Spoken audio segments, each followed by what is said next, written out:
बोलो जयकारा बोल मेरे श्री गुरु महाराज की जय। श्री सद्गुरुदेव भगवान की जय। गुरुमुखो,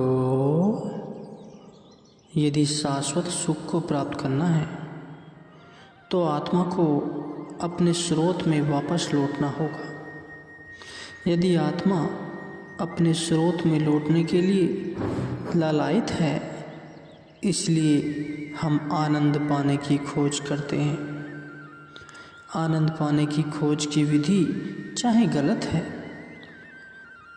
इस तथ्य से इनकार नहीं किया जा सकता कि यह खोज आत्मा द्वारा ही प्रेरित है, जो स्वयं को मन के बंधन से मुक्त कराना चाहती है। जिस संसार में हम रह रहे हैं वह प्रति क्षण परिवर्तनशील है। यहाँ तक कि मनुष्य की अवस्था में भी निरंतर परिवर्तन होता है।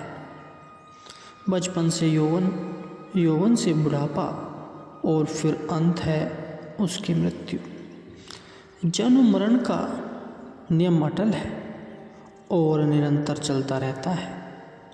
प्रत्येक वस्तु का आदि और अंत है, परंतु केवल परमात्मा ही अपरिवर्तनशील है। आत्मा स्वरूप में मालिक का अंश है, इसलिए जीव में भी वही गुण है जो सर्वाधार मालिक के हैं। वह अविनाशी, चेतन, निर्मल और सभी सुख आनंद का स्रोत है। ऐसी शुद्ध आत्मा विरोधी शक्ति माया के जाल में फंस गई है। जैसे तोता और बंदर मिथ्या धारण और अविवेक के कारण दुखी है। जड़ और चेतन में गांठ पड़ गई है। यद्यपि यह गांठ केवल एक भ्रम है, तब भी जीव उससे मुक्त नहीं हो पाता। जब से मनुष्य इस मिथ्या धारणा या भ्रम का शिकार हो गया है, तब से वह सांसारिक बन गया है, और जब तक वह अपनी आत्मा को मन के बंधन से आज़ाद नहीं करेगा, तब तक वह आनंद का अनुभव नहीं कर सकता। यदि हम अपने दुखों का गंभीरतापूर्वक अध्ययन करें तो हमें ज्ञात होगा कि मन के उत्कृष्ट और निकृष्ट भाव ही दुख के कारण है। जैसे कि हमने जाना कि जीव आत्मा का अंश है, इसलिए उसे जाति वर्ण से ऊपर उठकर स्वयं को पूर्णतः परमात्मा की याद में लगाना चाहिए। फैसले के समय आपकी ऊंची या नीची जाति को नहीं देखा जाएगा। उसके न्यायालय में आपका पराक्रम, वैभव और लौकिक पद प्रतिष्ठा की गणना नहीं होगी। उसके प्रति प्रेम और केवल शुद्ध प्रेम से आप उसके प्रिय बनोगे। उसके न्यायालय में उसके प्रति शुद्ध प्रेम और भक्ति ही आपकी सहायता करेगी। यदि हम मालिक से उतना ही प्रेम करें जितना हम अपने सगे संबंधियों से करते हैं, तो भी हमारा मनुष्य जन्म का लक्ष्य पूरा हो जाएगा। उच्च शैक्षणिक योग्यताओं को प्राप्त करने और धर्म गुणों ग्रंथों का गहन अध्ययन करने से मनुष्य को केवल ईश्वर की सृष्टि के बारे में अच्छा ज्ञान हो सकता है, परंतु ईश्वर की सृष्टि के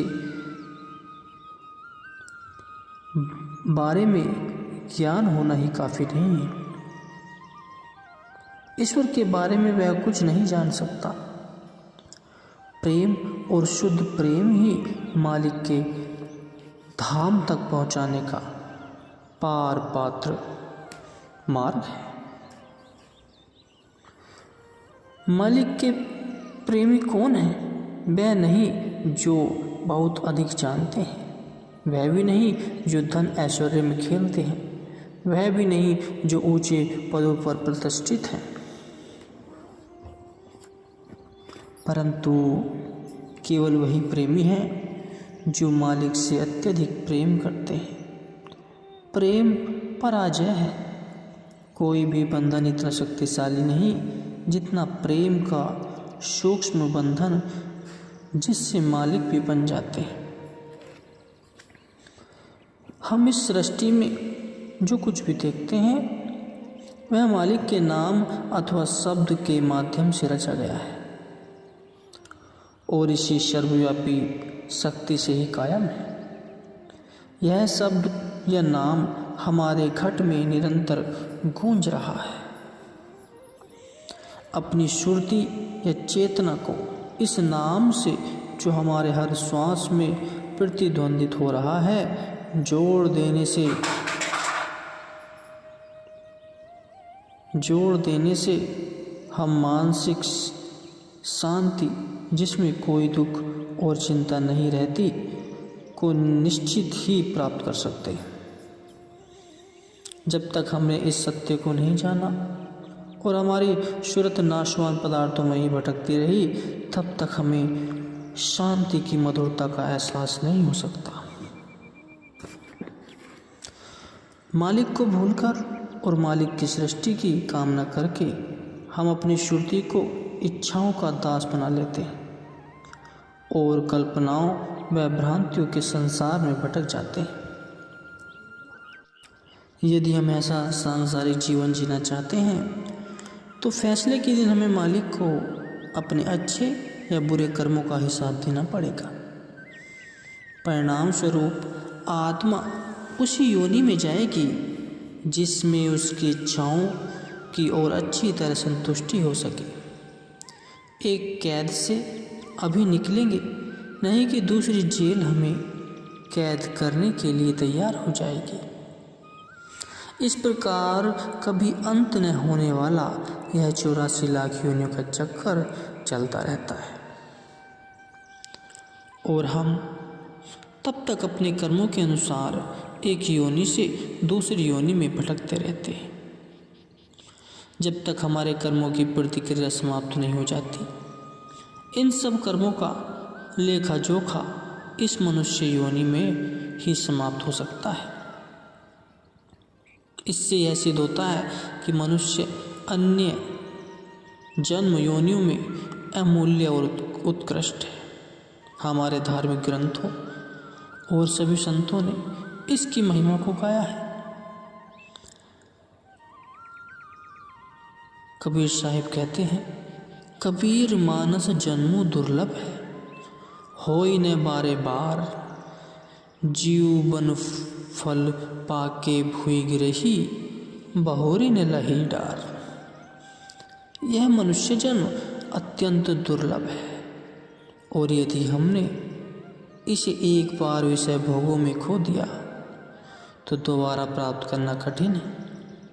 इसी तरह ही जैसे पका फल यदि एक बार भूमि पर गिर जाए तो दोबारा डाल पर नहीं लगाया जा सकता।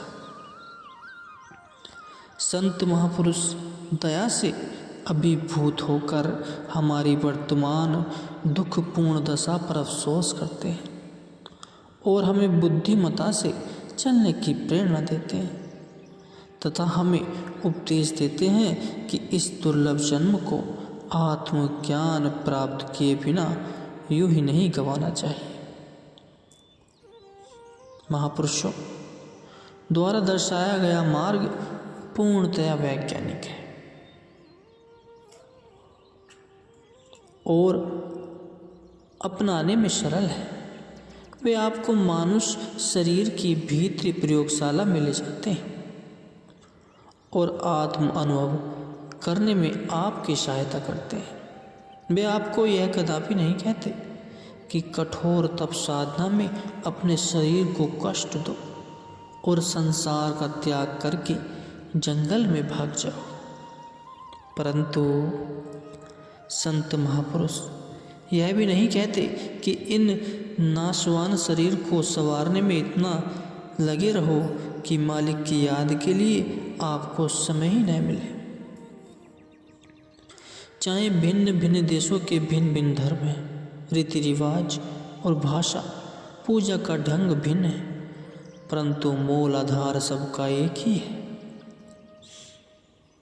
सभी देश, जाति और वर्ण के मनुष्य बड़ी लगन से उन सर्वाधार मालिक की खोज कर रहे हैं। जैसे गौए रंग, रूप और आकार में चाहे भिन्न हो, परंतु दूध सबका एक जैसा ही होता है। इसी तरह ही बाह्य दृश्यमान विभिन्नता में भी वही एकता और समता है।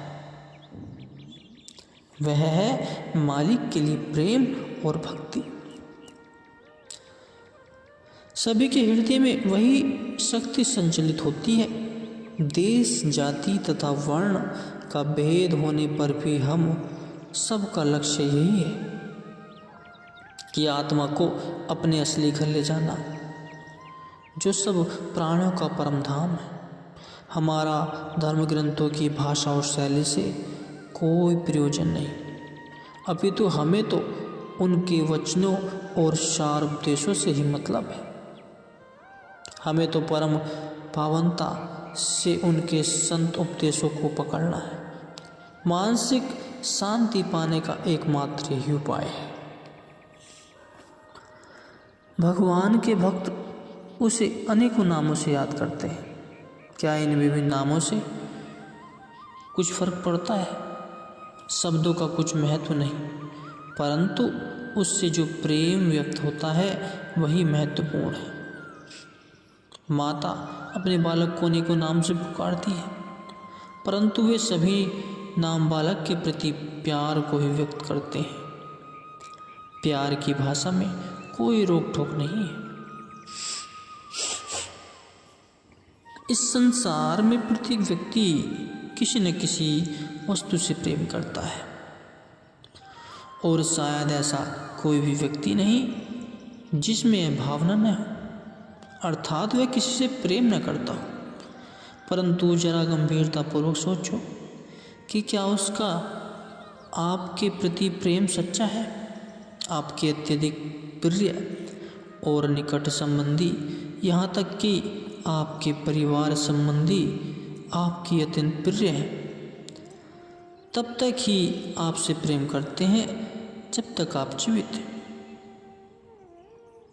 इस संसार में कोई भी अपना नहीं, यहाँ तक कि अपने सगे संबंधी ईश्वर के न्यायालय में न्याय के समय आपका साथ नहीं देंगे। इसी गंभीर चिंतन से डाकू रत्नाकर देवऋषि नारद से दीक्षा प्राप्त करके ऋषि वाल्मीकि बन गए थे। रत्नाकर को देवऋषि नारद ने कहा था कि अपने सगे संबंधियों से पता करके आओ कि जिनके लिए वह लूट मार करता है, क्या वह यमराज के न्यायालय में उसके साथ चलेंगे और इन पाप कर्मों से उसे जो सजा मिलेगी उसके भागी बनेंगे। सभी ने इस कार्य में अपनी असहमति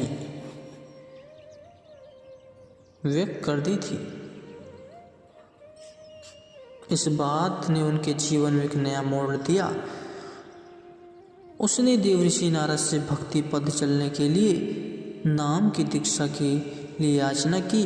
रत्नाकर अपने गुरुदेव के आदेशानुसार घंटों भजन ध्यान में बैठने लगे। उन्होंने मालिक का साक्षात्कार किया और उनका नाम ऋषि वाल्मीकि हो गया। सतगुरु में हमारा ऐसा विश्वास होना चाहिए, शारीरिक रूप से हम भले ही सांसारिक कर्मों को करें, परंतु भीतर से हमारा मन मालिक में ही लगा होना चाहिए। जब हमारा सतगुरु से ऐसा घनिष्ठ नाता हो जाएगा तो वह कभी नहीं भूलेंगे। वे शरीर रूप में शुद्ध आत्मा है। उनका उद्देश्य अधिकारी आत्मा को अपनी ओर आकर्षित करके उन सर्वाधारिक मालिक से मिलाना है। जब तक मालिक स्वयं हमें अपनी ओर न खींचे, हम में उन तक पहुंचने की सामर्थ्य न हो। यह उनकी अपार कृपा है जो वे हमें अपनी ओर प्रेरित करते हैं। गुरुमुखो।